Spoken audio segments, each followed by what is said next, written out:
యాదగిరిగుట్టలో ఇటీవల అపశృతులు చోటు చేసుకుంటున్నాయి. కొండపై ఉన్న వాష్రూమ్లలో మద్యం బాటిళ్లు ప్రత్యక్షమయ్యాయి. మద్యం తాగి బాటిళ్లను బాత్రూంలలోనే వదిలి వెళ్తున్నారు. ఇదంతా దేవస్థాన సిబ్బంది పనా లేదంటే భక్తుల పనై ఉంటుందనే అనుమానం పలువురిని పీడిస్తుంది.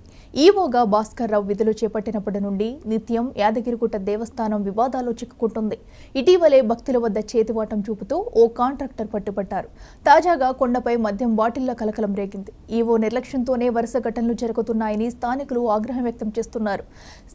స్థాయి సిబ్బందితో ఈవో దురుసుగా ప్రవర్తిస్తున్నాడన్న విమర్శలు వినిపిస్తున్నాయి.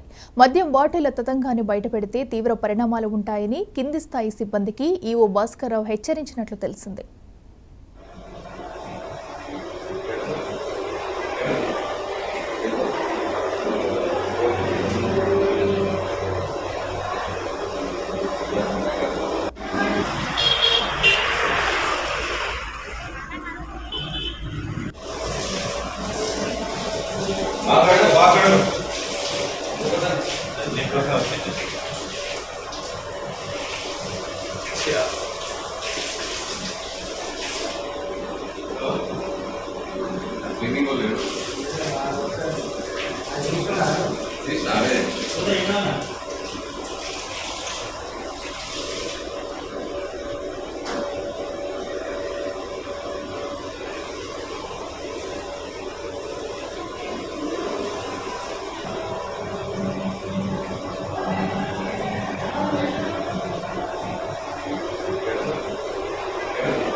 బాగా